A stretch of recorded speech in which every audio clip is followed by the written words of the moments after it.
So funny I catch up with you at a brewery, Tom.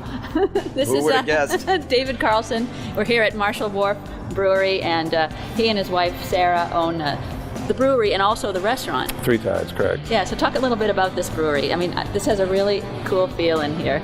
My wife and I landed here in 2000, and we had an opportunity to design our waterfront bar from the ground up, literally lifting it 8 feet out of the flood zone. What we found is that people wanted to sit outside, they wanted a lobster, and they wanted a local beer. Oh, okay. And there were some really good offerings back then, but it was kind of like everybody had the same Maine beer at every bar you went to. So fast forward to 2007, and we developed a relationship with Danny McGovern, who had a brewery in the area. He came on as our brewmaster, and we made a splash in 2007 with the brewery. We're going into our 10th year this year. Oh, congratulations. And wow. Obviously that trifecta of outside seating, lobster, and local beer, I mean, it basically moves 25 feet from one building to the other. That's incredible. So how many different kinds of beer do you brew here? We, in any one year, will brew about 40 plus different beers. Wow. 90% of what we brew, we sell right here on site, either at Three Tides or in our brewery store and tasting room.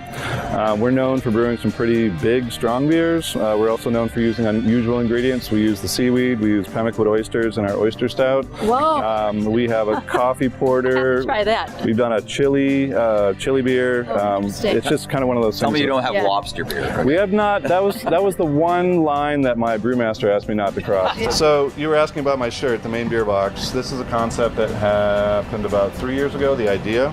And we teamed up with Aimskip, which is an Icelandic shipping company that convert a 40-foot refrigerated shipping container into the largest kegerator in the world. It has 78 draft lines right down the side of it. And we decided that Reykjavik, Iceland was going to be our first exchange. So this is a collaborative effort where we filled the beer box with Maine beer. We had 40 brewers from Maine donate their beer. We had over 100 different beers from Maine go over, and we hosted the largest beer festival in Icelandic history. Oh, nice. We had over 2,000 people.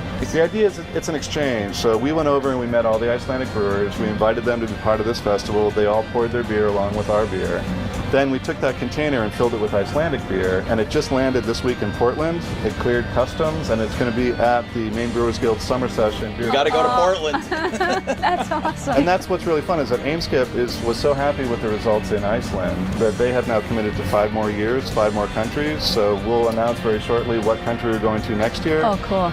And it's kind of like showing up on someone's porch with a 6-pack and saying, "Try my beer," except it's showing up in a 78 tap container. That's a great idea. Yeah, very neat. Thanks so much, Oh David. yeah, you're very welcome. Very cool. Let's try some. What are you in the mood for? I guess, you know what, a Kolsch. A Kolsch it is. Excellent. And for you?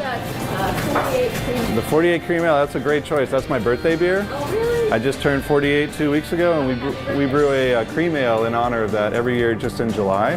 Well, cheers. Cheers. Cheers. Thanks, David. To the 48 Cream Ale. 48. To the Kolsch. Oh, that's good. Very refreshing. Good summer choice. How's yours? Good. Very nice. Yeah, really nice.